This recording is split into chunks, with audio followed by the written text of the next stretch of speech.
বিশ্বনবীকে special surprise দেওয়ার জন্য আল্লাহ প্ল্যান করলেন। জিব্রাইল ডেকে বললেন, ও জিব্রাইল, আমার পেয়ারা নবীকে স্পেশাল সারপ্রাইজ দিব, কিন্তু এই সারপ্রাইজের গিফটটা তোমার হাত দিয়ে আমি দিতে চাই না, তুমি দিয়ে আসলে হবে না। আমার পেয়ারা নবীকে দুনিয়া থেকে টান দিয়ে আমার আরশের উপরে নিয়ে আসো। সাহিবুল মেরাজ, যেই নবীর মেরাজ হয়েছে আর কোন নবীর হয় নাই। এই মেরাজ করতে যে কত কাণ্ড, কত প্ল্যান প্রোগ্রাম আল্লাহর। টাইমের স্পিডকে আল্লাহ থামিয়ে দিলেন। মক্কা থেকে উঠিয়ে বিশ্বনবীকে এক মরুভূমিতে রাখা হলো রাতে। বললেন দোয়া করেন। দোয়া করে বিশ্বনবী বললেন, ভাই জিব্রাইল, এটা কোন জায়গা, কোথায় দোয়া করব? সাইয়েদনা জিব্রাইল বলেন, নবী, কিছুদিন পরে এই জায়গায় আপনি হিজরত করে আসবেন, এই জায়গার নাম ইয়াসরিব, মদিনা। দোয়া করলেন। আবার সেখান থেকে তুলে এক পাহাড়ে রাখা হলো, নবী দোয়া করেন। দোয়া করে নবী বললেন, এটা কোন পাহাড়? অন্ধকার, আমি তো কিছু চিনি না। সাইয়েদনা জিব্রাইল বললেন, নবী, এটা সাধারণ পাহাড় নয়, এই পাহাড়ের কথা আল্লাহ কোরআনে বলেছেন, এই পাহাড়ের কসম আল্লাহ কোরআনে খেয়েছেন। এই পাহাড়টা হলো আপনার ভাই মুসার পাহাড়, তুর পাহাড়। তুর পাহাড়ে তিনি দোয়া করলেন। কত কিছু করে বিশ্বনবীকে আল্লাহর আরশে নিয়ে যাওয়া হলো। সাহিবুল মেরাজ। বিশ্বনবী ছাড়া আর কোন নবীর কি এরকম মেরাজ হয়েছে? সবাই বলেন হয়েছে।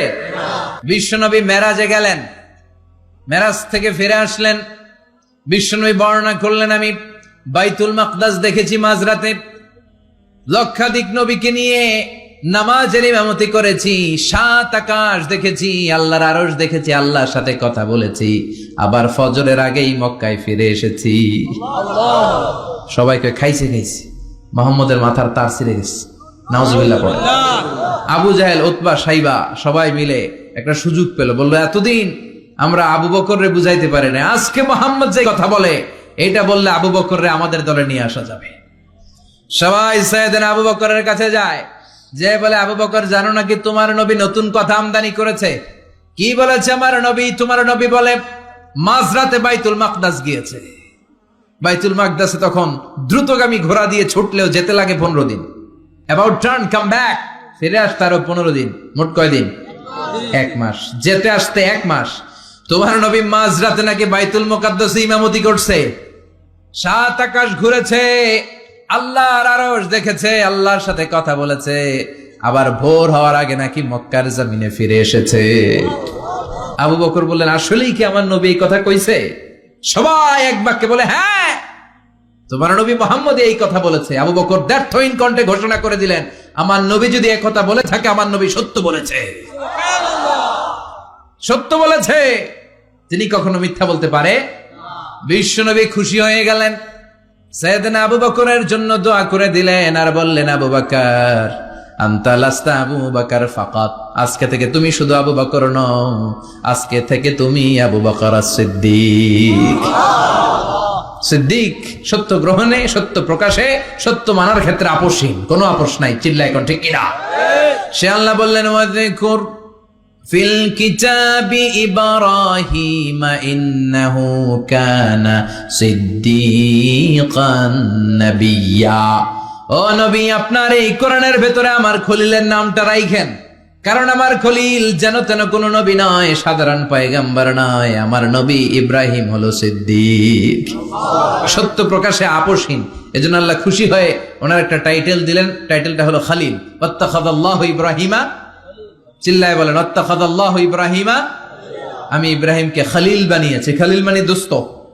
খলিল মানে কি? আল্লাহ দুনিয়ার একজনের দোস্ত ডাকে। কি মজার ব্যাপার, কেমন লাগে তার কাছে শুনতে? সুবহানাল্লাহ কইবেন না? ওনারে বানাইলেন খালিল আর বিশ্বনবীরে বানাইলেন হাবিব। সুবহানাল্লাহ পড়েন। বাপ বেটা সব নিয়ে গেছে। সাইয়েদনা ইব্রাহিম হচ্ছেন বাবা আর বিশ্বনবী ছেলে। বিশ্বনবীর অনেক উপরের পুরুষ হচ্ছে সাইয়েদনা ইব্রাহিম। তো এটা পরদাদা না, বাবা না? বিশ্বনবী বলতেন, আনা দাওয়াতু আবি ইব্রাহিম, আমি নবীরে পেয়ে নাচানাচি করো, আমি তো ইব্রাহিম আলাইহিস সালামের দোয়ার ফসল। সুবহানাল্লাহ পড়েন। এজন্য বাবা হলো খলিল, ছেলে হলো হাবিব। খলিল মানেও বন্ধু, হাবিব মানেও বন্ধু। খলিল মানে এমন বন্ধু যেই বন্ধু আল্লাহরে খুশি করার জন্য কাজ করে, আর হাবিব মানে এমন বন্ধু যারে খুশি করার জন্য আল্লাহ নিজে কাজ করে। কার পাওয়ার বেশি? হাবিবের কয়েক ডিগ্রি বেশি। সুবহানাল্লাহ পড়েন। এরপর উনি হলেন সাহিবুস শাফা, শাফাতের মালিক। বিশ্বনবী ছাড়া কিয়ামতের ময়দানে কেউ আমাদের জন্য সুপারিশ করতে পারবে না। পাগল হয়ে যাব আমরা। সূর্যটা মাথার কাছে, ক্ষুধায় তৃষ্ণায় জিহ্বাটা কুকুরের মতো বের হয়ে ঝুলতে থাকবে, মাথার মগজগুলো গলে গলে নাকের ছিদ্র দিয়ে কানের ছিদ্র দিয়ে বেয়ে বেয়ে পড়তে থাকবে। বাবা ছেলের দেখলে দিবে দৌড়, বলবে চিনি না, ইয়া নাফসি আল্লাহ আমারে বাঁচাও, ঠিক কিনা? পীর সাহেব মুরিদ রে বলবে চিনি না, মুরিদ পীর সাহেব রে বলবে চিনি না, ভাই ভাই রে চিনবে না। সব নবী আর সব উম্মতের একটাই জিকির, ইয়া নাফসি ইয়া নাফসি। নবীও জিকির করে ইয়া নাফসি, উম্মতও জিকির করে। সবাই সাইয়েদনা আদম রে ধরবে, সাইয়েদনা আদম বলবে আমি পারবো না। নূহের কাছে যাও, সাইয়েদনা নূহ বলবে পারবো না। ইব্রাহিমের কাছে যাও, সাইয়েদনা ইব্রাহিম বলবে পারবো না। মুসা আলাইহিস সালামের কাছে যাও, মুসা আলাইহিস সালাম বলবেন পারবো না। ঈসা আলাইহিস সালামের কাছে যাও, সাইয়েদনা ঈসা আলাইহিস সালাম বলে এত জায়গায় ঘুরে লাভ নাই, জায়গা মতো যাও মিয়া, জায়গা মতো যাও। মাকামে মাহমুদে বিশ্বনবীকে সেজদায় পড়ে থাকতে দেখবা।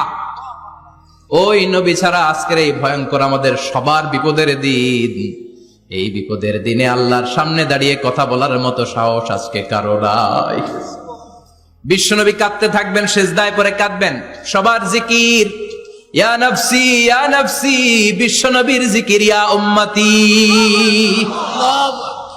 কাঁদতে কাঁদতে নবী আমার বেহুশ, সবাই বিশ্বনবীর চারদিকে দাঁড়িয়ে থাকবে গোল হয়ে। আমার নবী মাকামে মাহমুদে সেজদায় পড়ে থাকবে। বিশ্বনবীর কান্না দেখে আল্লাহর সহ্য হবে না।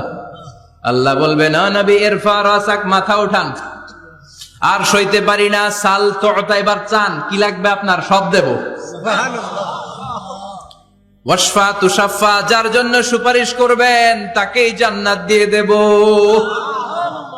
বিশ্বনবী বলেন লিকুল্লি নাবিয়িন দাওয়া মুস্তাজাবা, সব নবীর দুনিয়াতে একটা স্পেশাল দোয়া ছিল, এটাকে বলে দাওয়া মুস্তাজাবা। এই দোয়াটা করলেই কবুল করে নিয়েছে কে? আল্লাহ। সব নবীর ওই দোয়াটা দুনিয়াতেই করেছেন, শুধুমাত্র কেবলমাত্র বিশ্বনবী তার স্পেশাল দোয়াটা আজ পর্যন্ত এখন পর্যন্ত করে নাই।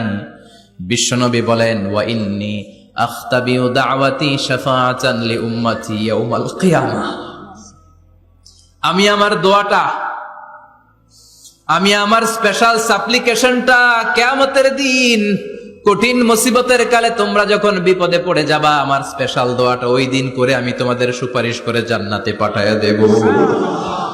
সাহিবুস শাফা, বিশ্বনবী ছাড়া কথা বলার মতো ক্ষমতা, স্পর্ধা, সাহস সেদিন কারো থাকবে না। চিৎকার করে বলেন ঠিক কিনা? আবার উনি সাহিবুল কাউসার, উনি কাউসারের মালিক। আল্লাহ ওনাকে কাউসার দিবেন। অন্য নবীদেরও দিছে না? কথা বলেন, কাউসার দিয়েছে। কি মজার পানি, আহলা মিনাল আসাল, মধুর চাইতেও মিষ্টি। সুইটার দেন হানি, মধুর চাইতেও মিষ্টি। আব্রাদু মিনাস সালজ, বরফের চাইতেও ঠান্ডা। আবিয়াদু মিনাল লাবান, দুধের চাইতেও সাদা। এক ঢোক যে পান করবে আজীবনের জন্য তৃষ্ণা চলে যাবে।